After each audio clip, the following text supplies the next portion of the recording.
네, 여러분이 보시기에 제가 좀 편안하게 보입니까? 네. 예. 일부러 편안한 척 뭐 하는 거나 메이크업, 그건 다 드러나죠. 그죠? 실제로 편안합니다. 그런데 10여 년 전에 제가 일에 몰두하고 있을 때는 이런 표정이 아니었어요. 예, 그때는 진짜 지치고 힘들고, 그나마 불안하고, 또 뭔가 속에서 이런 분노 같은 게 있었고, 그렇게 전형적인 대한민국에 열심히 뭐 본인은 일을 한다고 하는 사람, 좀 많은 스트레스를 갖고 있는 50대 중년의 모습이었습니다. 그런데 뜻하지 않게 어느 날 저한테 우울증이 찾아오게 됐어요. 저는 제가 우울증을 겪을 줄은 꿈에도 몰랐죠.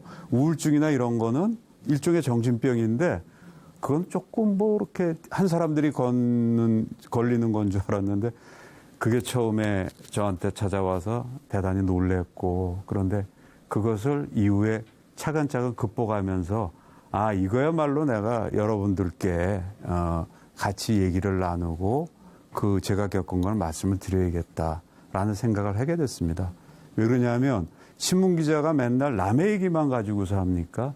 자기가 겪은 조금 부끄러운 얘기지만 아, 이런 것들이 있구나라는 걸 알려드려서 여러분들이 그런 데에서 대응을 할 수 있게 하기 위해서도 그게 이제 필요하다고 보는 거죠. 지금부터 그 얘기를 1시간 동안 드리겠습니다. 우울증은요, 예전에는 뭐 좀 이상한 사람들이 걸리는 병이라고 생각했는데 WHO, 이렇게 세계보건기구에서 2007년도인가 그랬습니다. 2020년이 되면 바로 1년 뒤죠. 우울증이 전 세계 질병 1위가 될 거리다. 뭐 암이다, 심장질환이다 이런 걸 넘쳐서. 아직 1년이 남았으니까 지켜봐야 되는데 이미 2014년도에 세계 청소년들 티네이저 질병 1위로 우울증이 1위가 됐습니다. 예. 그리고 사실은 어떤 심장질환이라든가 암 이런 거는 그 우울증이 원인이 되거나 아니면 심장 거기에 결과가 되거나 다 복합적으로 나오는 병이든. 그리고 제가 겪어보니까 우울증은 누구나 다 겪을 수 있는 일. 뭐 못 나가는 사람이나 잘 나가는 사람이나 공부를 한 사람이나 못한 사람이나 누구나 다 겪을 수 있는 그런 질병이고 여기에 대해서 우리가 잘 생각을 하고 극복을 해야겠다고 생각합니다. 여러분들 우리 옛날에 여기 지금 나이 드신 분들도 있지만은 옛날에 우리 되게 힘들었잖아요. 가난하고. 근데 씩씩하게 잘 견뎠죠. 근데 지금은 경제력이 세계 10몇 위 경제 대국도 됐는데 힘들어해요. 왜 그렇죠? 민주화도 됐고 모든 게 다 됐는데 거기서 인간의 아주 기본적인 그런 끊임없이 욕망을 추구하는 인간의 그 모습이 나오는데 만족하지 못하죠. 옛날에 비하면. 근데 옛날에는 자살하는 게 없었어요. 우리 어렸을 때 보십시오. 지금은 자살이 세계 OECD 국가 중에서 잘 나가는 국가 중에서 1위예요. 2003년도부터 17년째. 물론 작년 가을에 라트비아인가 어느 나라가 이제 잠깐 올라온 적이 있지만은 우리나라가 이렇습니다. 왜 우리가 이렇게 됐을까요? 우리의 공식적인 우울증 통계는 극히 낮습니다. 한 60몇만 명 정도밖에 안 됐는데 아마 그거는 저처럼 우울증을 걸렸어도 내가 우울증을 걸렸나 하는 것도 모르는 사람도 있고 또 창피하니까 숨기는 사람도 있고 병원에 가는 사람들 아주 극소수입니다. 그렇지만 저 자살률에는 아마 우울증이 상당 부분이 있을 겁니다. 여러분들한테도 불안과 우울은 늘 찾아올 수 있다. 그리고 그게 병으로까지 될 수 있다는 걸 여러분 생각하실 필요가 있습니다. 우울증 증상이 어떠냐? 네.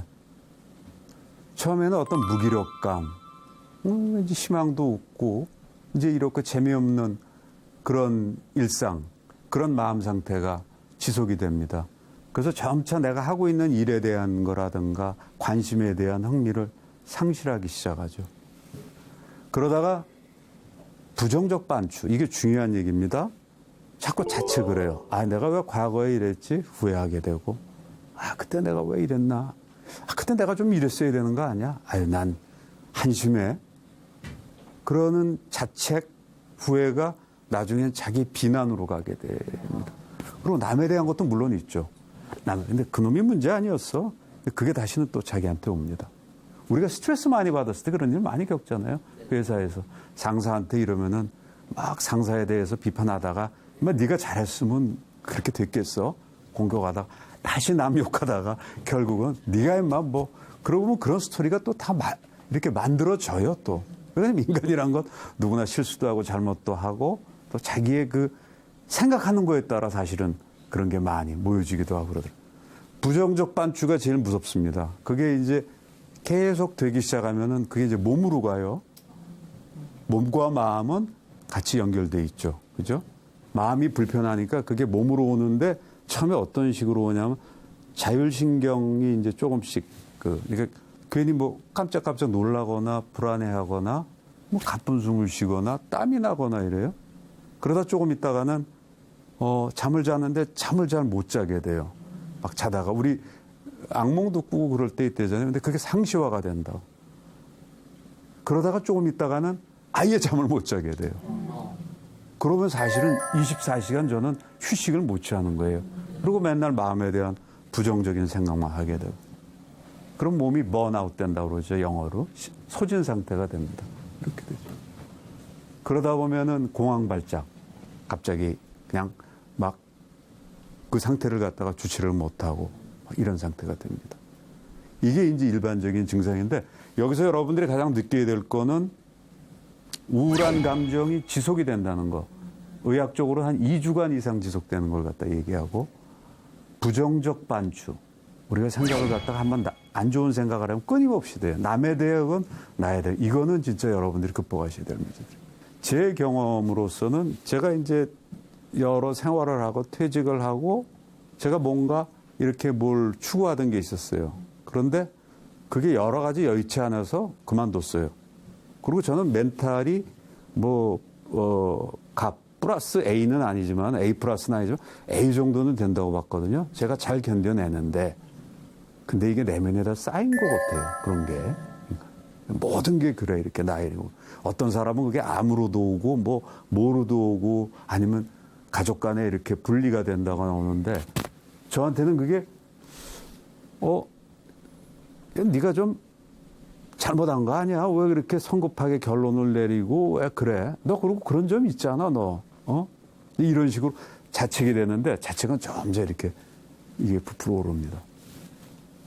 그래서 과거에 대한 자책이 되고 그때가 50대 중반이었는데 당연히 이제 이게 30대라면 좀 틀릴 거예요. 40대는 50대 중반이니까 이제 내 인생 다 됐고 이제 막차인데 이제 내가 더 할 게 있나? 나 그냥 이렇게 살아야 되는데 막 여기서 이제 어떤 막 그 절망감, 상실감 그리고 자기에 대한 자책 막 이런 것들이 심해집니다.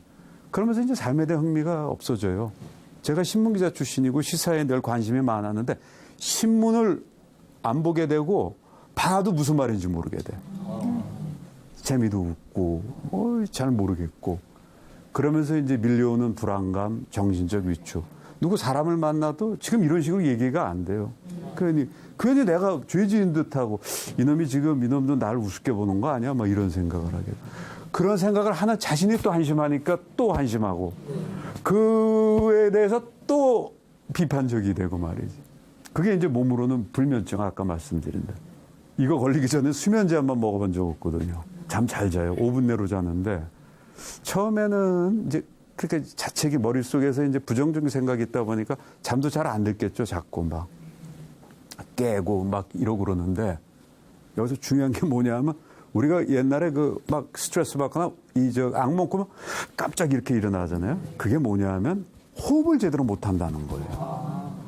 근데 여러분 말이에요. 우리 인간의 에너지는 두 가지더라고 보니까. 그죠? 하나는 뭐죠? 먹는 거 아니에요. 음식물. 또 하나가 뭐죠? 음식물만 먹어서 돼요? 그죠? 산소지. 그지? 이건 음식물은 며칠 안 먹어도 되지만 이거 한 2분만 안 먹어도 4분 안 먹으면 우리 죽잖아요. 그러니까 여러분들도 잘 모르지만 인간의 에너지원은 두 개더라고. 산소, 호흡하고 음식물이에요. 우리가 놀래거나 막 당하면 숨 헐떡헐떡 되잖아요. 이걸 이제 가슴 호흡이라고 그럽니다. 이거 조심하셔야 돼요. 이거 호흡이 제대로 안 되고 있는 거예요. 정상적인 호흡은 여러분들 깐난아기도 호흡 어떻게 하죠? 배가 이렇게 불렀다가 그게 정상적인 호흡이고 그런데 이게 우리가 불안이라든가 긴장이 지나면 이쪽으로 닿기도 모르게 해요. 특히 밤에 악몽을 꿀 때 깜짝 놀라잖아요. 바로 그거예요. 호흡만 잘해도 내가 복식 호흡만 잘해도 그렇게 안 되는데 그런 상태로 계속 있으니까 사람이 음식물 플러스 산소인데 산소가 제대로 안 들어오는 거예요. 그러니까 여기서 팁입니다.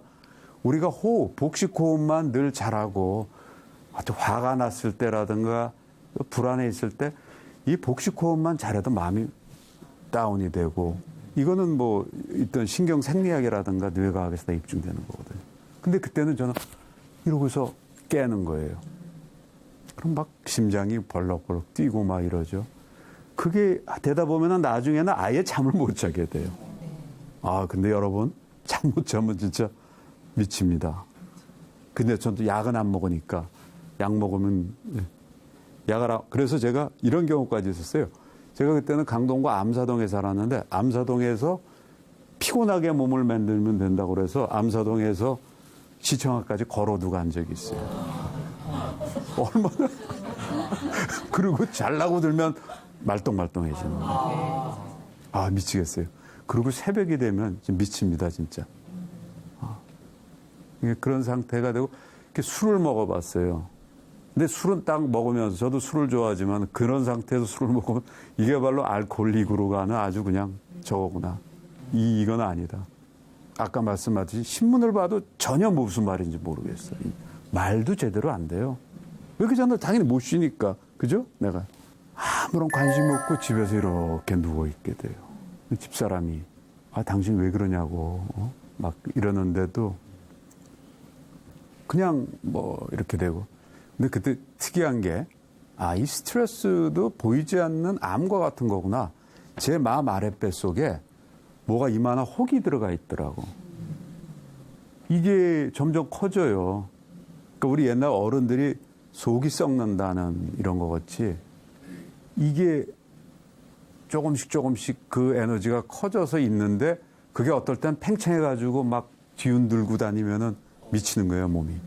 그게 아마 공황발작의 전조인 것 같았어요. 근데 그때 상황 속에서도 저는 이게 우울증이라는 건 생각도 안 해보고 너무 힘들어가지고 제가 그 네이버를 들어가서 우울증을 보니까 거기에 딱 2주일 이상 잠을 못 잤을 경우 이게 나오거든. 벌써 나는 한 달은 못 잤는데 그러면서 이제 그걸 느끼게 됐죠. 그러다가 우연하게 친지들 모인 술자리에 갔다가 돌아오는데 그때 공황발작이 오는 거예요. 막 숨도 못 쉬고 막 그냥 심장은 막 100m 달리기 식으로 돼 있어. 몸에서 땀이 나고 이런 식으로 막 하고 막 하는데 그 고통이라는 게 엄청 심했습니다. 이게 죽는 거구나. 그래가지고서 그런데 조금 이따 진정이 됐는데 시간이 한 1시간 걸렸나 했더니 한 5분밖에 안 걸렸어요. 그래서 제가 야, 이거 어떻게 이런 게 걸릴 수 있나. 이경규가 공황장애에 걸렸다는 얘기를 들었고 김구라가 공황발작을 일으켰다는 얘기를 어렴풋이 들었고 근데 이게 이런 건가 보구나. 그래서 난 그건 애들 장난 그 사람들이 좀 과장되게 한 얘기겠지 생각했는데 제가 그때 이제 그걸 겪었어요. 그렇지만 그 당시에는 내가 이게 뭔지 모르니까 병원을 갔어요, 동네. 내과로 갔더니 이거 좀 이상한데요. 한번 큰 병원 가보시죠 해서 제가 큰 병원 제가 가는 병원에 갔더니 정신과로 가야 될 것 같다 그러더라고요. 그럼 제가 미쳤다는 소리입니까? 그리고 아니 그게 아니고. 근데 저는 얼마나 놀래고 당황하고 야 내가 정신과 이걸 누가 알면은 말이야. 하명준이가 저 정신병 환자래. 그렇지만 어떡하겠어요. 그래서 그때 당시에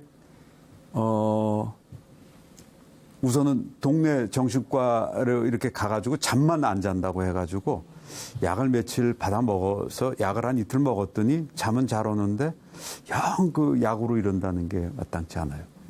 그래서 버텼더니 몸이 계속 안 좋습니다. 안 좋은데 그러고 있는데 제가 그때 KBS ETV 아침마당인가 그 아침마다 하는 거 있죠 프로 거기에 뭐 한류에 대해서 1시간 얘기해달라고 그래서 나가게 돼 있는데 진짜 걱정이 되더라고요. 제가 무슨 달변은 아니지만 그래도 그건 제가 아는 거니까 얘기를 할 수 있는데 이런 정신 상태에서 이렇게 내가 할 수 있을까? 그래서 수면제를 그 전날 하나를 먹고 새벽에 일어나서 뭐 조깅도 해서 이러고 갔어요. 정신은 멍한 상태인데 1시간을 어떻게 했는지 몰라요. 근데 어떻게 했어요. 그리고 시청률도 나쁘지 않았어요. 한 6% 나왔다 그러더라고. 그때 그 우울증의 또 다른 특징이 뭐냐면 바깥쪽 사람들은 잘 몰라요. 결정적인 상황. 우리 유명한 뭐 로빈 윌리엄스 그 배우 이런 사람들 우울증으로 자살했죠. 우리 몰랐잖아 전혀 그 사람. 얼마나 재밌고 휴메니틱한 사람이에요. 겉으로 보면 몰라요. 그 지옥 같은 마음 상태를. 그거를 갖다 와가지고 저는 완전 파김치가 됐어요. 파김치가 돼가지고 이거 도저히 안 되겠다. 병원을 가야겠다 해서 병원을 갔는데 조그만 개인 병원을 어떻게 알고 갔는데 의사가 태도가 이제는 뭐 평생 우울증 같이 가시고 가야 됩니다. 이런 식으로 얘기하는. 여보시오, 그 무슨, 이게 뭐 어떤 얘기입니까? 그랬더니, 그동안 고생도 하시고요. 이게 저 무릎 연골도 오래 쓰면 닳듯이 머리 뇌도 이러니까. 그럼 평생 내가 약을 먹어야 된단 말입니까? 그럼, 안고 가세요. 이거 완전 사돈 낱말하듯이 했는데, 이거 미치겠어요. 그래서. 그 약은 제가 그날 받았어요. 그것도 혹시 의료 수가로 하면은 기록에 남을까봐 제가 돈 내가지고서 그냥 일반 비용으로 해서. 그 약을 한 이틀 먹었는데 도저히 먹고 싶지가 않아요. 그러고 있다가 집사람이 한번 지리산에 가서 당신 산 좋아하니까 산에 가가지고서 이제 좀 정향을 해봐라 해서 그래 한번 지리산을 한번 가자. 지리산 천왕봉 1km도 못 가가지고 막 온몸에 땀 나고 뭐 해서 내려왔어요. 근데 우울증은 말이에요. 희노애락이 없어져 버립니다. 울음도 안 나오고 웃음도 안 나오고 있죠. 남의 말도 안 하고 오로지 내 생각, 부정적인 생각만 반추로 하는 거예요. 근데 그 산을 육체적으로 한 1km 그걸 땀을 비오듯이 쏘고 내려왔다 보니까 한심하기도 하지만 일단 막걸리 한 잔을 먹으니까 옛날에 기분 같은 게 조금 살아나는 거야. 막 웃음도 좀 나오고. 근데 완전히 이제 술 기운이죠. 그러고서 이제 그날 저녁에 오늘은 그럼 제대로 잠 좀 자겠구나 했는데 그냥 밤 꼬박 새우고 아주 힘들었죠. 그래서 그 다음날 제가 또 서울에 그 다음 이제 강연이 있기 때문에 그날 이제 아침에 올라와야 되는데 이제 아주 심해져가지고 이 톨게이트를 못 찾게 되더라고. 그리고 이거 운전을 하고 있는데 그 중앙선을 제가 계속 넘어가고 있어요. 그래서 내가 신문기자 오래 했기 때문에 내가 하는데 이거 기사가 이렇게 써지는 거구나. 중앙선을 넘어서 가다가 달려오는 차에 충돌해가지고 그 자리에서 숨졌다. 이게 돼. 그러다 보니까 이 풍진 세상. 저도 집안에서 제가 집안을 이끌어가는 사람인데 이거 차라리 가자 이런 생각이 들더라고. 근데 되게 간단하더라고. 이렇게 하는데 차 그 벽에 그냥 부딪히면 다 100km 달리다 부딪혀버리면 그냥 간단하게 가잖아요. 이럴 바에 그냥 가자. 여러분 사람 심리가 다운이 되면 그렇게 됩니다. 다 마찬가지. 그때는 내가 이런 걸 정확하게 지금 돌이켜보니까 그래요. 다 그렇게 되거든. 그땐 그런 생각을 하고 있는데 전화가 2통이 왔어요. 난 그 하늘에서 그건 조금 내가 이해가 안 돼. 저도 이성적으로 사는 사람인데 하나는 어머니 전화고 하나는 또 다른 친구의 전화였어요. 정신이 퍼뜩 들었죠. 그때 병원을 제대로 이제 찾아갔습니다. 이 사람은 그 임상극에 아주 단련이 된 사람이야. 벌써 포지티브, 적극적으로 나오는 긍정, 고칠 수 있습니다. 고칠 수 있고요. 그 약은 얼만큼 저는 약 먹는다는 게 죽어도 싫으니까. 기름은 1년이고, 본인 의지에 따르신 거죠. 의지로 해서 이 약만 먹고서 되는 게 아니지 않습니까? 이게 본인이 열심히 노력하고 인지행동 치료라고 그러거든요. 그런 여러 가지 우울증을 유발케 한 습관이라든가 이런 거를 저렇게 하면은 되지 않습니까? 그러면 빨리 나을 수도 있습니다. 그래도 이제 의사가 약을 치료해 주는 게 딱 3가지예요, 여러분들. 자, 잠을 못 자니까 뭘 줄까요?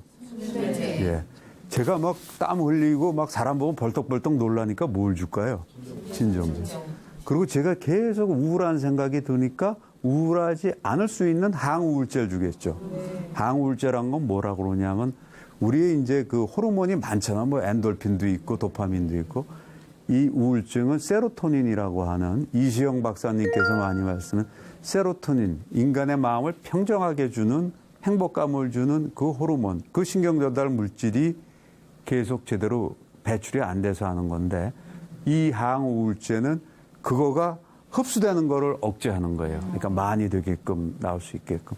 그 3가지 약을 이제 주면서 이분이 이제 하는 말씀이 자, 약은 이렇게 드시고요. 그 다음에 스스로 몸과 마음을 편하게 하시고 좀 즐겁게 할 수 있도록, 물론 어려우실 겁니다. 노력하셔서 하셔야 됩니다. 인지행동 치료 하십시오. 운동하시고 긍정적 사고로 살려고 노력하셔야 됩니다. 그래서 제가 이제 그때부터 집으로 돌아가서 약을 딱 먹었더니 진짜 좋아요. 그리고 그 의사에 대한 믿음이 생기니까 그게 중요한 거죠. 나는 평생 약 이런 얘기하고는 틀리잖아요. 여러분들도 우울증이나 이런 게 다 올 수 있습니다. 그럴 때 평생 약으로 의존하겠다는 건 뭐냐면 그냥 불건강 속에서 살겠다는 거예요. 근데 약을 끊는다는 것은 최소한의 건강은 유지되는 거죠. 그죠? 내가 이제 어느 정도 건강이 되는 거고 하는 건데. 그래서 저는 이 약을 갖다가 빨리 저기 하기 위해서는 내가 이 인지행동 치료를 열심히 내가 노력해야겠구나 이렇게 생각을 했죠. 그 의사는 이렇게 저한테 얘기했어요. 약에 대한 거부감이 있을 겁니다. 그렇지만 자, 자동차로 생각해 보세요. 자동차 우리가 뭐 옛날 차 같은 경우는 이제 뭐 불을 켜놓고 간다는 거 헤드라이트 켜놓으면 밤에 아침 되면은 배터리가 나가죠. 배터리가 나가면 아무리 내가 밀고 천하의 운전사라도 운전 못하죠. 배터리를 충전을 시켜야 되는 거예요. 충전 기능이라고 생각하십시오. 점프 차지 시키는 게 약이라고. 그래서 우리가 1시간 동안 차를 이렇게 운전하다 다니면 배터리가 이제 충전이 되잖아요. 그 다음부터는 인지행동 치료라는 건 바로 그 운전기사의 몫입니다. 그 차 끝나고서 헤드라이트 켜놓고 가지 않고 괜히 아무 때나 막 액셀레이터 밟거나 브레이크 밟지 말고 말이죠. 그죠? 그런 습관을 고쳐나가는 거라고 생각하시면 됩니다. 라고 이제 그렇게 얘기를 했습니다. 그래서 그다음부터 이제 제가 이제 한 일이 아침, 점심, 저녁으로, 아침, 낮, 저녁으로 나눴어요. 인간의 몸은 3가지로 돼 있죠. 머리가 있죠. 여기 마음이 있죠. 사실 마음, 정신이 좀 헷갈리지만 이건 이성, 그죠? 이쪽은 하트, 감성 쪽이죠. 그 다음에 신체가 있지 않습니까? 전체적인. 이렇게 돼 있죠. 그래서, 아침에는 신체 운동, 이걸 열심히 해야겠다라고 생각을 했습니다. 그래, 신체 기능이. 우리가 운동을 열심히 하면은 되게 마음이 즐거워져요. 몸이 편하면 마음이 즐거워지죠. 마음이 편하면 몸도 좋아지는 거하고 똑같은 거예요. 몸이 안 좋으면 마음도 안 좋아지죠. 아프면. 마음이 안 좋으면 다시 몸도. 이건 상관관계 서로 연결이 되어 있는 거거든요. 이게 동양의 심신이론론이고 서양은 얼마 전까지는 심신이원론이었어요. 1970년대부터 서양 사람들 스트레스 많이 받다 보니까 이게 상관된 거구나. 이렇게. 그래서 아침에 저는 운동을 이제 열심히 하겠다 생각하고 회사 생활을 할 때는 정신. 긍정적인 사고를 많이 하자. 괜히 문제 일으킬 말을 내가 한다거나 이러지도 말고 남이 뭐라고 얘기해도 좀 좋게 생각하는 노력하자. 그리고 저녁 때는 그전에는 뭐 어차피 저녁에 약속이 있고 그러는데 심신을 즐겁게 하고 편하게 해야 될, 제가 서진 상태 아닙니까? 되도록 약속하지 말고 술도 좋을 때 먹어야지. 그렇게 피곤한 상태에서 술 먹으면 집에 일찍 오는 걸로 해서 저녁이 있는 삶을 택했습니다. 그래서 집에 와서 집사람하고 밥을 먹고 그 다음에 그때 이제 마음을 쉬게 하는 걸 저는 단전호흡. 그 다음에 그때는 명상을 아직 잘은 못했어요. 기초적인 거. 이제 이런 거를 갖다가 제가 했죠. 그래서 그걸 갖다가 좀, 구체적으로 말씀드리면 5시에 4시 50분에 종을 쳐서 5시에 일어납니다. 그래서 제가 암사동 사는데 거기서 자전거를 타고서 한강변으로 가서 암사대교를 지나서 저쪽 팔당으로 가다 보면 빨딱고개 있어요. 처음에 올라가지도 못했지. 죽어라고 했어요. 왜냐하면 아니면 내가 죽을 것 같으니까. 우울증이 내가 죽을 것 같으니까. 그전엔 조깅을 했는데 이제 무릎이 많이 이제 해서 저걸 탔는데 1시간을 했어요. 갔다. 그걸 매일 하고 6시에 들어오면은 샤워를 하고 밥 먹고 일찍 출근했습니다. 남보다 1시간 반 일찍. 여러분들 운동은 하여간 우울증이고 뭘 떠나서 운동은 필히 하셔야 돼요. 몸이 편해지 마음이 편합니다. 인격자도요. 내가 우리 몸이 편하면은 남들한테 마음이 편해지고 그런 남들한테 잘하게 되는 거 아니에요? 저는 이거를 참 잘했던 것 같아요. 주말에는 높은 산에 안 가지만 뭐 산을 가고 해서 몸을 계속 활성화를 시켰죠. 좀 피곤할 정도로. 그럼 머리가 쉬게 되잖아 또. 낮이 중요해요. 낮이 이제 회사 생활을 하니까 조직 생활. 여러분들 되도록 말 적게 하는 게 나아요. 내가 지금 마음이 허하다고 괜히 쓸데없는 말 해봐야 약점만 잡히고 실수할 수 있어 남한테. 말 적게 하는 게 되게 중요해요. 그리고 남이 말 듣는 거. 저도 말이 많은 편이거든. 이 기자 출신이고 자연적으로 이걸 통해서 배우는 거예요. 그 경청이라는 게 상대방이 좋아하더라고. 내가 고개 끄덕끄덕 해주면 난 실은 무슨 말 하는지도 모르는데 그냥. 이러고 맞장구 쳐주고. 그리고 내가 정신적 방어 능력도 약한데 괜히 말 끄집어내봐요. 회의할 때 특별한 거 내가 확실하게 안다는 거 외에는 제가 듣고 했더니 이 새로 직원들도 절 싫어하지 않더라고요. 저분은 참 이렇게 진중하시고 모든 걸 이렇게 긍정적으로 받아보시는구나. 실은 이 사람도 몰랐지 그때.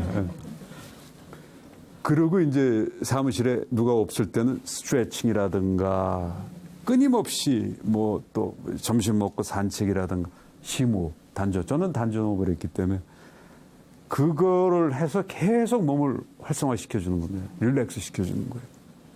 그리고 이제 좋은 생각. 이런 식으로 살고 싶다 하는 그런 규절들을 아예 수첩에 적어놓고 다니면서 어딜 가든 뭐 공식 숙상이건 아니건 간에 갖고 다니면서 외거나. 근데 안 헤어져요. 이게 나빠졌기 때문에 안 헤어지는데 계속 반복하고 보고 막 이랬죠, 이제. 대표적인 규절들이 저런 거예요.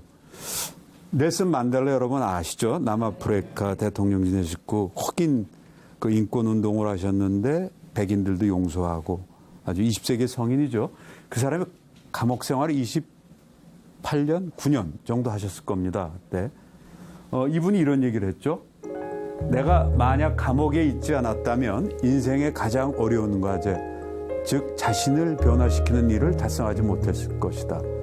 감옥에 앉아서 생각할 기회는 바깥 세상에서 가질 수 없는 기회였다. 저 감옥을 우울증으로 대비를 해보십시오.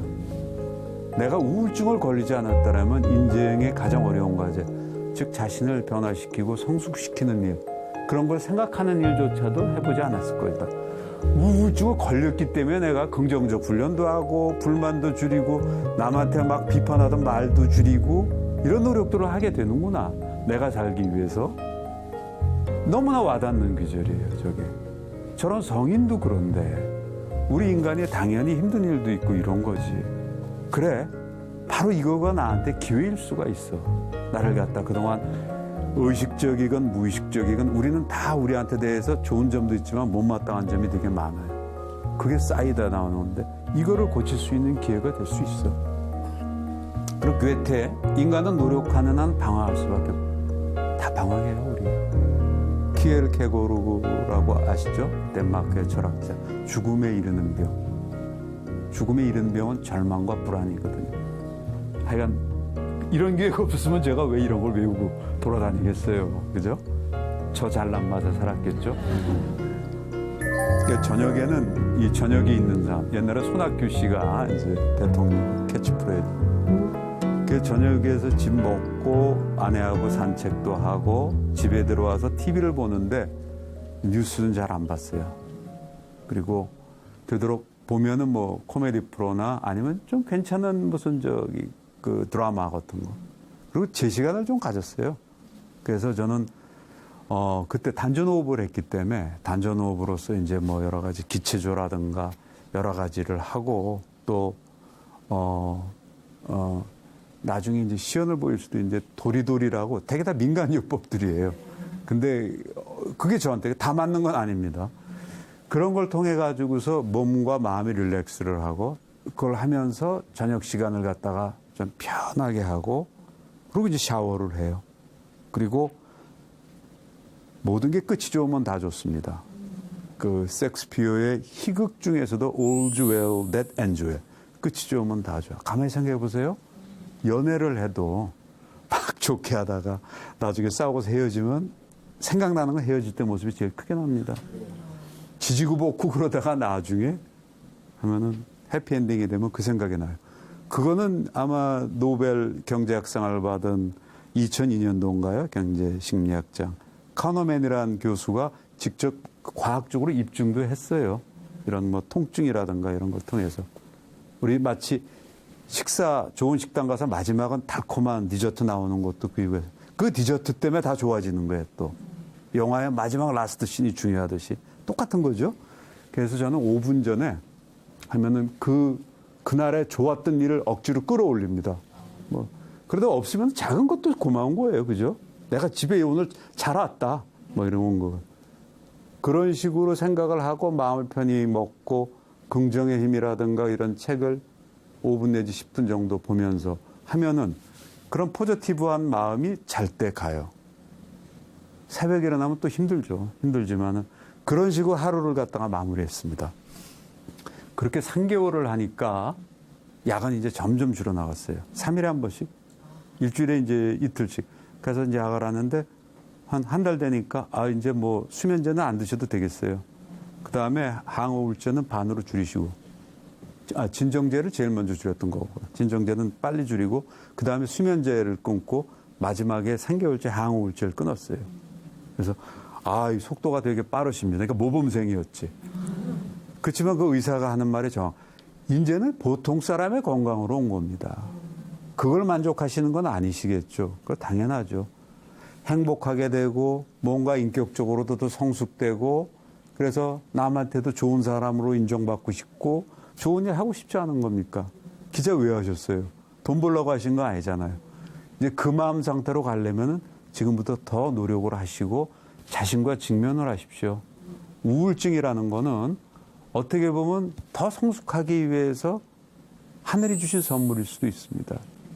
저는 그 말에 공감을 합니다. 이 질병이라는 거는요, 돌이켜보면 때로 하늘이 주는 선물이에요. 왜냐하면 사람들이 그냥 자기 마음대로 막 심신을 다루고 말이죠. 그런 데 대한 경고이자 너 그렇게 놔두면 큰일 나니까 빨리 고쳐. 라는 시그널일 수가 있거든요. 어떻게 보면 내 생명을 보호하고 그 다음에 내 신체를 정상화시키려는 자연스러운 현상이자 치유의 과정이 질병입니다. 그래서 정신의학자 구스타프 융은 뭐라고 얘기했냐면 질병에 대해서 자연이 인간을 치유하기 위해 기울이는 노력이다. 질병을 갖다가 무슨 마귀 보듯이 하지 마. 너를 살리기 위해서 주는 거야. 자연이 인간을 치유시키기 위해 기울이는 노력이야. 그 생각을 질병이 아니라 재앙으로도 한번 연결했어요. 우리 재앙을 피할 수가 없어요. 누구 탓이 아닌 일이 나오고 아무리 피하려고 해도 피할 수 없어요. 자식들, 야, 누가 해외여행 가서 사고 쳤어. 이렇게 다쳤으니까 너 가지 마. 그럴 수 없는 거 아닙니까? 가야죠. 내가 노력하지만 사고는 나요. 나한테도 날 수 있고 남한테.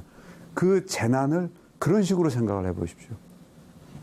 역동적인 얘기죠, 그런 말을 드리면서 저는 제 상처받은 과거를 되돌아보고 저 왜곡된 습관, 이 안 좋은 습관을 이제 지금부터 고쳐야겠다 이런 생각을 이제 하게 됐습니다. 저 우울증 발병에서부터 치료를 마칠 때까지 과정에 대해서 말씀을 드렸습니다. 여기에 대해서 뭐 질문 있으시면 말씀해 주시죠. 네.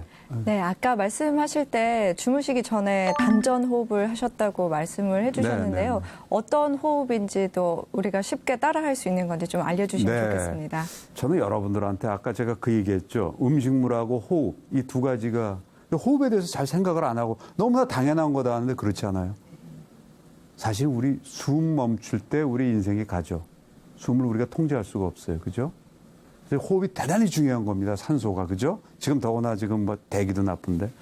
그래서 저는 여러분들한테 이 복식호흡, 숨을 실은 잘 못 쉬는 사람이 되게 많아요. 현대인들. 그래서 특히 우리 저 가정주부분들도 그렇고 단전호흡을 동네 구청이라든가 뭐 동사무소에서 단전호흡 가르치는 데가 많아요.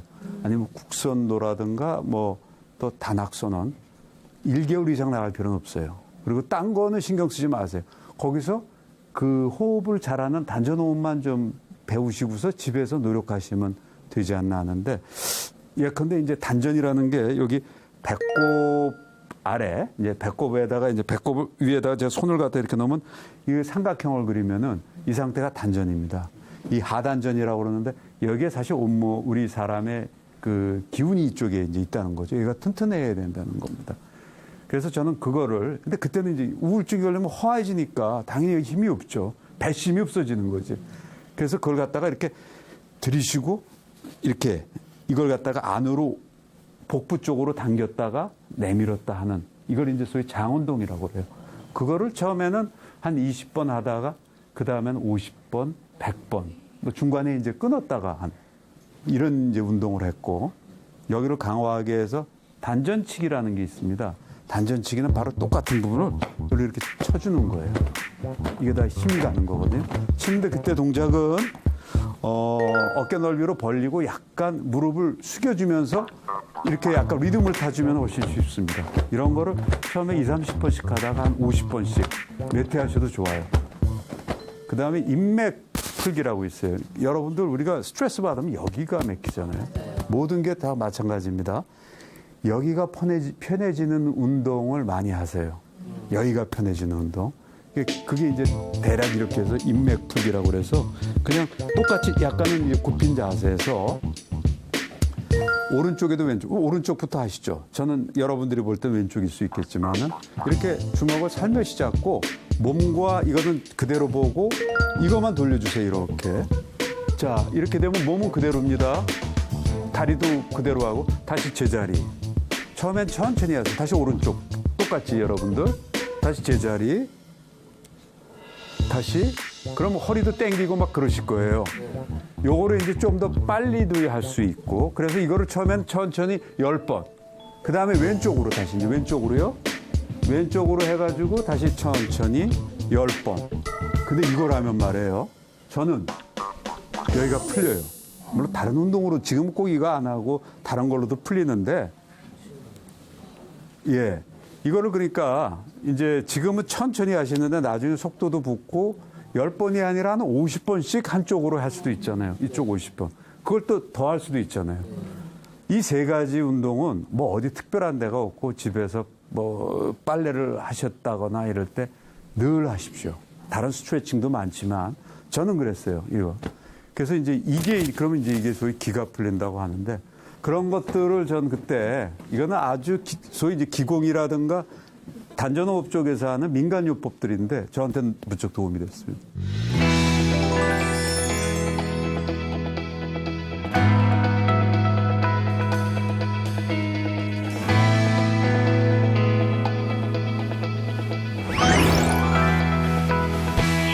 예, 오늘 뭐 부끄러운 얘기죠. 사람이 좀 못나다 보니까 우울증에 걸리고 그 발병에서부터 병원 치료까지 얘기를 여러분들한테 드렸습니다.